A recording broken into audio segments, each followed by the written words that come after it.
Ladies and gentlemen, welcome back to my channel. Let me ask you something that might feel a little strange at first. Have you ever made love to your spouse, softly, sincerely, sacredly, and then, for a fleeting moment, felt like you weren't entirely alone, like the atmosphere shifted, like the silence had ears? Now, this isn't a ghost story. This isn't about superstition or paranoia. This is about something deeper, something that lives in the space between intimacy and mystery, between vulnerability and unseen presence. Because here's the truth: our love lives, our marriages, our private moments aren't just physical acts. They're emotional, spiritual, and some say energetic. And when husband and wife come together in sacred union, especially in a space charged with affection and intention, it's not just the two of you. Sometimes there are watchers, quiet ones, invisible ones. I know, it sounds like a page out of an old folktale, but in many cultures, especially those rich with spiritual tradition, from Islamic mysticism to old desert wisdom, there's long been a belief that the realm of the Jinn, or unseen beings, sometimes bears witness to what was meant to be purely human. So why does this matter? Because our energy, our love, our sexuality, it's sacred.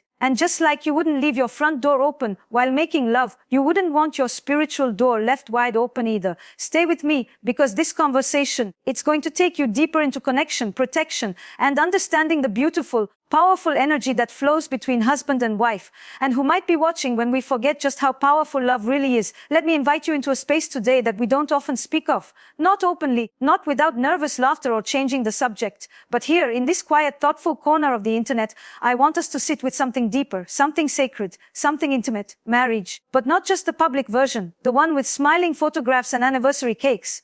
No, I mean the private language of marriage. The glances across the pillow at midnight, the whisper that comes before the kiss, the delicate, wordless choreography that happens behind a closed door, under soft sheets, when you are no longer two people, but one. Now imagine that moment, that most sacred moment when you surrender to your spouse, when your body speaks in ways words can't, and then imagine you're not alone. I know, the very idea sends a shiver, doesn't it? But I want you to stay with me. I want you to breathe into the possibility, not because I want you to feel afraid, but because I want you to understand how profoundly spiritual intimacy really is. You see, we live in layers. There is the physical world, what we touch, see, taste. And then there's the emotional world, what we feel, often unspoken. But there is also an energetic world, an invisible realm. One that we sometimes forget exists until it whispers to us, makes the hair on the back of our neck stand up, or makes us feel watched when we thought we were alone. In many traditions, that invisible world is known as the world of Jinn, unseen beings, spirits of smokeless fire, neither angel nor devil. And in Islam, in ancient Sufi poetry, in East African folk stories, in Middle Eastern mythology, Jinn are present, living parallel to us, watching, feeling, influencing when we least expect it.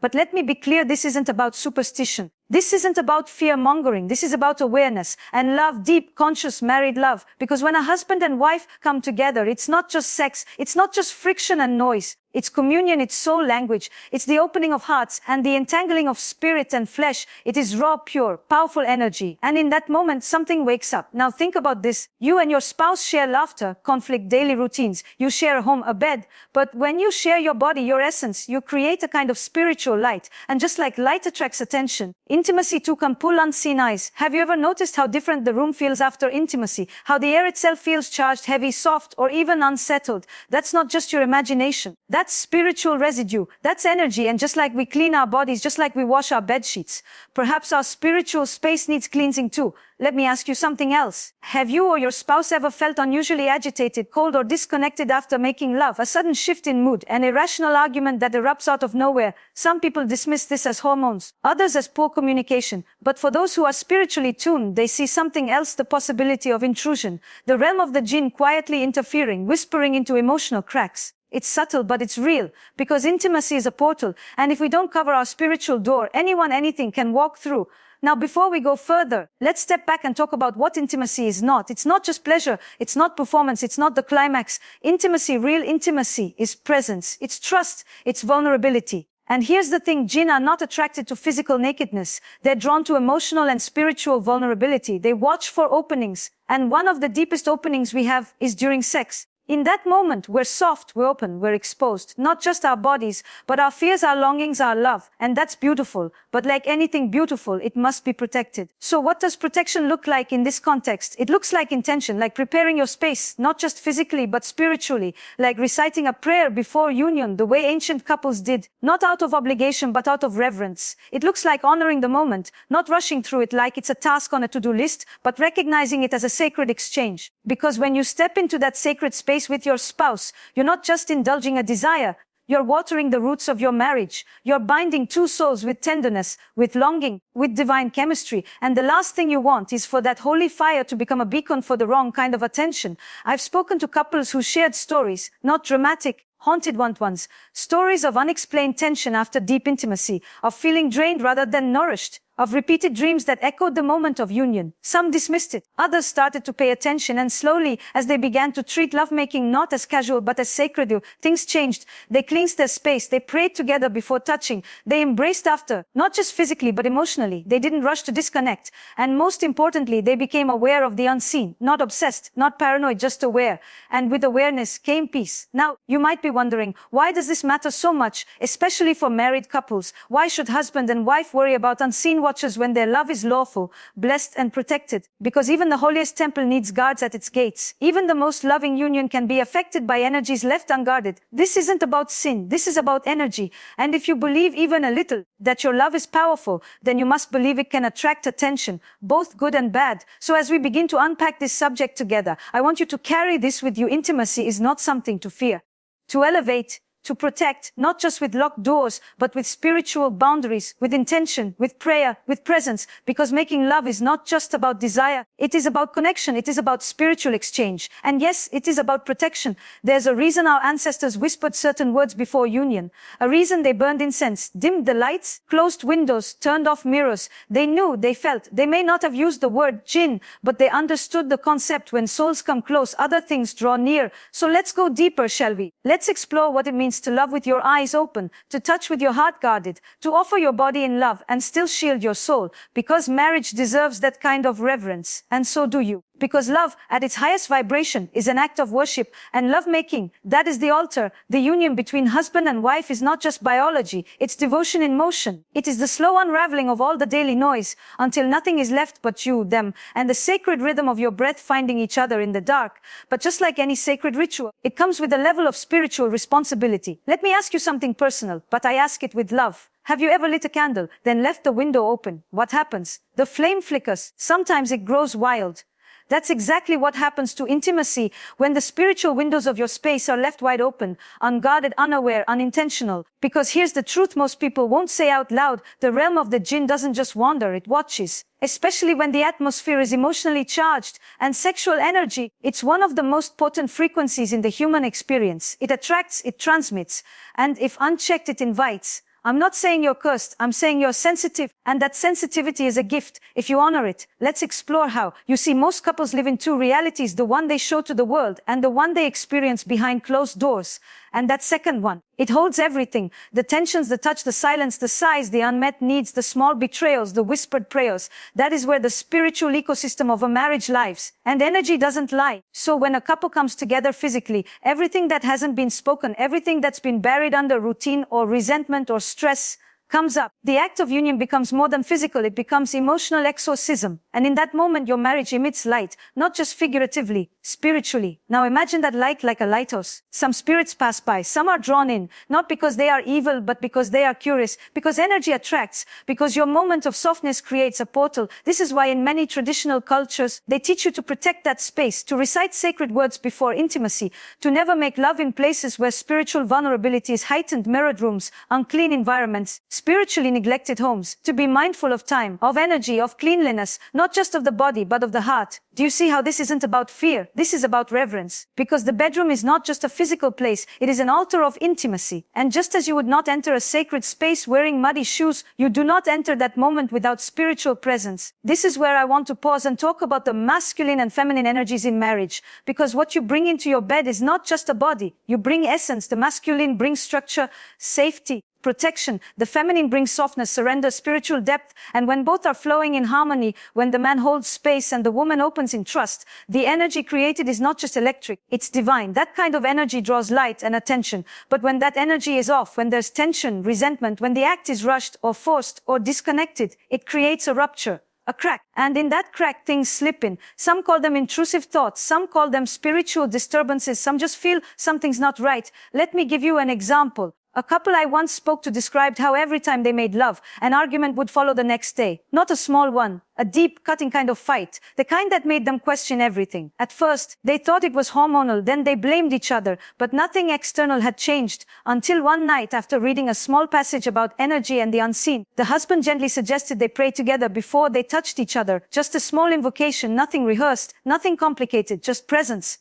gratitude. A simple bismillah. That night felt different. They said it felt like the room became warmer, softer, like something was watching her, but now that something was protective, sacred, witnessing, not lurking. The next morning, there was no fight, just softness.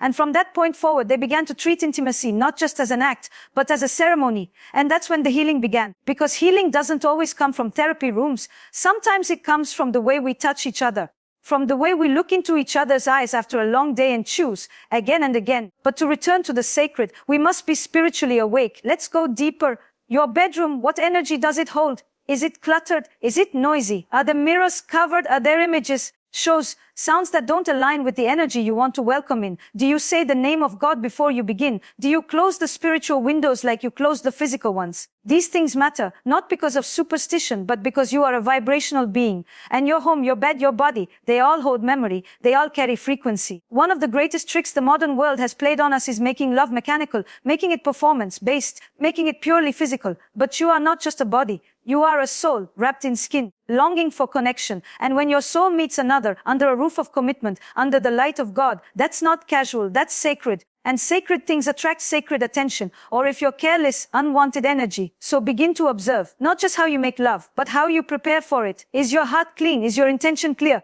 Is your space protected? Because when your marriage becomes a spiritual fortress, built not just with walls, but with worship, you stop being vulnerable to the whispers of unseen watchers. You begin to glow with protection, and that protection becomes erotic, it becomes bonding, it becomes healing. Husbands, your role is more than provider. You are protector of your wife's heart, body, and spirit. Your love is a shield. Your intention is a weapon. Wives, your openness is sacred. Your surrender is powerful, but it must be earned. It must be safe. And when it is, it becomes light. A light that feeds your marriage. So what do we do with this awareness? We live differently. We love consciously. We make love not as a reflex, but as a ritual. We become spiritually aware without becoming spiritually afraid, because the realm of the Jinn, the unseen, the invisible watchers, they are real. But they are not more powerful than a husband and wife who are spiritually connected, emotionally present, and energetically in harmony.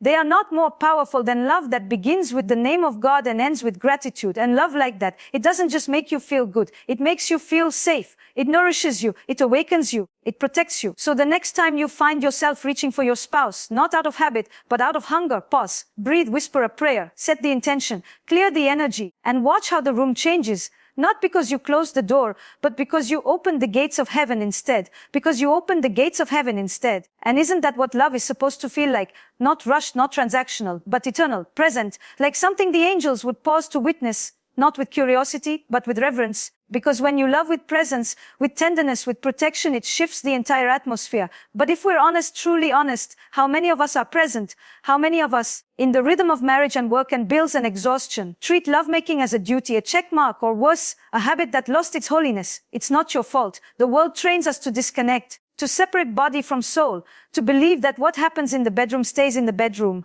as if our hearts are immune to spiritual vulnerability.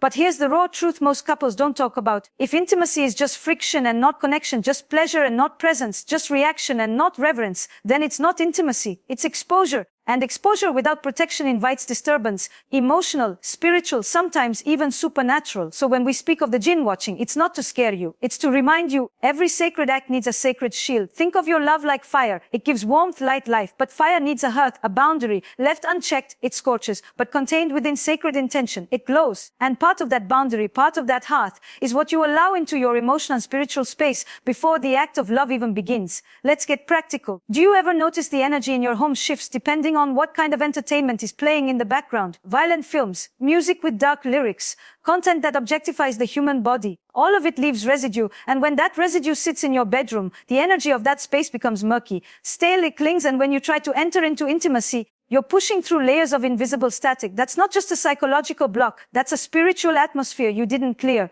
And that atmosphere can attract things, spirits, thoughts, even entities that feed off tension, lust, or unresolved emotional wounds. This is not about becoming obsessive or fearful. It's about becoming mindful. Just as you would tidy the bed and dim the lights and brush your teeth, before you meet your beloved, you must cleanse the energy, clear the room, close the spiritual windows, cover mirrors, speak the name of God, create boundaries for the invisible world, because your love deserves protection from every dimension. And yes, that includes mirrors. Let's talk about that, because it's not just folklore. In almost every ancient tradition, from West African mystics to Chinese Feng Shui to Islamic and Jewish traditions, mirrors are seen as spiritual gateways, portals even. When left uncovered during intimacy, it's believed that reflections can hold or transmit energy. Sometimes even they reflect more than just your image. So why risk it? Cover them, not out of fear, but out of respect for the spiritual privacy of your union. You wouldn't invite strangers to watch you in that sacred act, so don't leave energetic doors wide open either. Now I want to speak especially to those who may have experienced the aftermath of intimacy that doesn't feel right. The kind where, instead of feeling closer, you feel distant. The kind where sleep doesn't come easy afterward. The kind where strange dreams follow or sudden arguments erupt, or you feel watched, emotionally raw, spiritually exposed. It's okay. You're not crazy. You're not broken. You're just spiritually sensitive. And sensitivity is strength. It means your soul notices what your mind tries to ignore. So listen when your body tenses before union, even if desire is there. Listen when your heart is restless. Listen when you sense that something somewhere needs to be grounded, because sometimes it's not about the act itself. It's about the space it's happening in. Is it clean? Is it peaceful? Is it prayed over? Is your heart at ease? Sometimes couples don't need more passion. They need more presence. They don't need more performance. They need more prayer. They don't need to fix their chemistry. They need to fix their spiritual rhythm. Because if you don't have peace before intimacy, it will not show up afterward. Let's bring this down to the roots again. What does sacred love feel like? It feels like emotional safety, like surrender without fear, like bodies that speak because hearts already trust, like a silence afterward that's not awkward but holy, like peace that settles into your bones. And yes, that feeling stays with you the next day. You carry it in your skin, in your breath, in how you look at each other across the kitchen counter. But when that feeling is replaced with tension, restlessness, or a kind of emotional heaviness, don't just ignore it. Don't just blame stress or fatigue. Ask yourselves, did we invite sacredness into our union? Did we bring love and not just desire? Did we remember to protect the door? You see, the watchers, the jinn, the entities, whatever language you use, they are not more powerful than your love. But they can disturb love that is not rooted, that is not intentional, that is not shielded. Think of it like this. Would you leave your phone unlocked in a public space? Would you let anyone listen in on your most private conversation? No. Then why would you allow invisible entities to eavesdrop on your most intimate act? Lock the door spiritually, because once you do, your intimacy will transform. It will feel warmer, quieter, safer. You'll notice that after, you sleep better, your spouse holds you longer, your breath sinks, your dreams sweeten, and most of all, you feel seen, but only by each other. That's the kind of intimacy marriage was made for. Not just bodies moving, but spirits merging. Not just pleasure chasing, but peace returning. Not just chemistry, but connection that touches the soul. Not just the skin. And in that kind of space, the watchers turn away, not because they are banished, but because there is no invitation, because your love has become a sanctuary too holy for uninvited guests, because your love has become a sanctuary too holy for uninvited guests. And isn't that what we're all craving in this noisy world? A sanctuary, a place to rest our hearts without fear, a place where desire is not hunted but held, where touch doesn't just take, it gives, a sacred place where you and your beloved can come undone, not in chaos but in peace. That is the kind of intimacy I want you to know. The kind that isn't just physical, but vibrational. The kind that heals even the wounds you didn't know you were carrying. But here's the secret most couples miss. You can't build that kind of intimacy in clutter. Not just the physical clutter, although that matters too, but emotional clutter, spiritual clutter, the energy that's left over from unresolved arguments, from resentment never voiced, from stress that was swallowed instead of shared. And that clutter, the jinn notice it. They sense the emotional cracks. The silence is loaded with disappointment. The acts of love that are performed without heart. And that's where they sneak in, not to haunt but to distort, to amplify insecurity, to twist perception, to take something sacred and make it feel off. That's why spiritual protection begins long before your bodies touch. It begins in the words you speak to each other when the day ends. It begins in the energy you carry into your bedroom. It begins in how you resolve what needs to be resolved, so that your bed isn't a battleground of unspoken tension, but a heaven of mutual trust. Because lovemaking doesn't begin in the bedroom. It begins in the way you say good morning, in the way you listen without interrupting, in the way you reach for your partner, not to fix them, not to change them, but just to say, see you, I want you, still. And when that kind of intimacy flows, the watchers can't enter, because they have no resonance there. You've sealed the room with love, with light, with presence. Now let's go deeper. There's another layer to this conversation, one that we often shy away from, especially in religious or traditional spaces. But I want to go there with you, because not all sexual energy is sacred. Some of it is rooted in pain, in power, in escapism, in trauma. Some people bring old lovers into their marriage bed, not physically but energetically, through memory, through fantasy, through comparison, through unresolved bonds. And when that happens, your bed becomes a spiritual intersection. Too many energies, too many chords, too many shadows. And guess what? That's what the Jinn love. They love confusion. They love instability. They love when your soul is divided while your body pretends to be whole. That's why it's so important to clear, to cleanse, to speak aloud. I release what no longer belongs here. I sever the energy of past attachments. I return fully to this present moment, to the one I chose, to the one I love. Do you see how spiritual intimacy is not just about protection, it's about purification. You are not just making love, you are rewriting energy, you are returning to wholeness, you are telling the watchers, not here, not this time. This room belongs to love, and love, when rooted in God, becomes the most powerful form of spiritual armor. This is why couples who pray together often stay together, because they don't just connect on the surface. They build a foundation so deep that even if winds come, even if temptations knock, even if Jinn whisper, they stay grounded. They know what's theirs and they protect it. And protection isn't just a one-time ritual, it's a practice. You keep your space clean not just with sage or oils or incense, but with forgiveness, with laughter, with boundaries. You protect your love by refusing to allow spiritual residue to build up. Because even love, as sacred as it is, needs maintenance. Even desire, as natural as it is, needs discipline. Even pleasure, as healing as it can be, needs intention. So tonight, or whenever the next moment of union comes, before you reach for your spouse, pause, breathe, turn off the world, dim the noise, close the spiritual gates, say the name of the one who gave you love in the first place, and then touch slowly, reverently, knowing that your body is not just a body, it is a vessel of love, a carrier of energy, a gateway to something divine. And when you move from that place, something shifts. You don't just make love, you become love. You don't just satisfy, you sanctify. And yes, you're still human. There will be days when tiredness takes over, when irritation shows up, when the spark flickers. That's okay. What matters is that you keep returning, that you keep choosing each other, that you stay awake, not just to each other's bodies, but to each other's hearts. Because marriage, at its best, is not the absence of watchers. It's the abundance of presence. It's the kind of love that glows so brightly, nothing can enter, not even the unseen. Not because you pushed it away, but because your love left no room for anything else. Because your love left no room for anything else. And that right there is the true spiritual triumph. When husband and wife meet not just in the body but in soul space, when they learn to build a private world so sacred, so intentional, that even the whispering winds of the unseen pause at the threshold and say, not here. But let's be honest, many couples were never taught this language. They were taught how to be good, how to be responsible, how to provide, how to bear children, how to survive marriage, but not how to cherish it, not how to prepare for intimacy the way you prepare for a divine meeting, not how to close the door, not just physically, but energetically, not how to cover their love in light before undressing in the dark. No one told them that sexual energy is a force, and like any force, it can build or break, heal or harm, illuminate or invite what should never have been invited. So let this be your beginning, a remembering. You don't need to be perfect. You don't need to live in fear. You don't need to question your every move. You only need one thing, presence. Presence is the password that closes every invisible door. Presence is the flame that keeps your sanctuary lit. Presence is what tells the Jinn, the watchers, the whisperers, this is not your story. This is not your bed. This is not your light, because when two people love each other with intention, with reverence, and with the name of the divine between them, that love becomes untouchable. So let your intimacy become your prayer. Let it begin with stillness. Let it be wrapped in protection. Let your hands remember what your hearts already know, that you were created not just to desire, but to mirror something holy.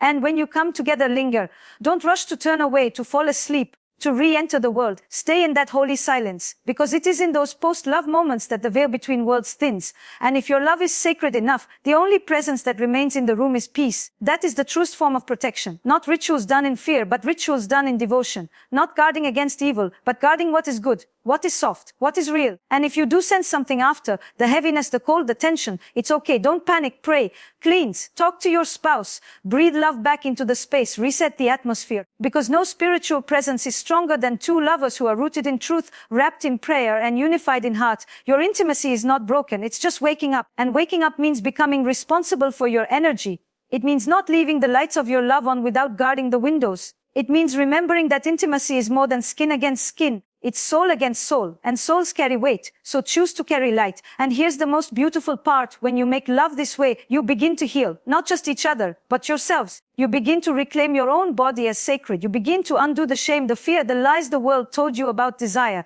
You begin to believe again that pleasure and spirituality were never enemies. They were lovers in disguise. Because what is more divine than surrendering to the one you love, in a space free of shame, protected by light, filled with trust? That is worship, and the realm of the Jinn. They are not drawn to worship, they are drawn to chaos. So make your love a form of prayer, not loud, not dramatic, but honest. Let it cleanse you, let it soften the hard places inside you. Let it remind you that God didn't create marriage for survival, He created it for healing. So heal together. And the next time you're about to undress for your spouse, undress your soul first, speak softly. Invite peace in, say the name of the divine, close the spiritual windows, cover the mirrors, turn off the world, and then love each other, not as strangers fumbling through routine, but as soulmates remembering the first time you realized we were made for this. We were made to hold each other, to shield each other, to rise together, because intimacy is not just an act, it is a vow, a renewal, a remembering, and when it is done right, no watcher remains. Only the echo of love, only the blessing of peace, only the sweetness of knowing that the most sacred space in your life isn't in a temple, or a mosque, or a church, it's in your bedroom.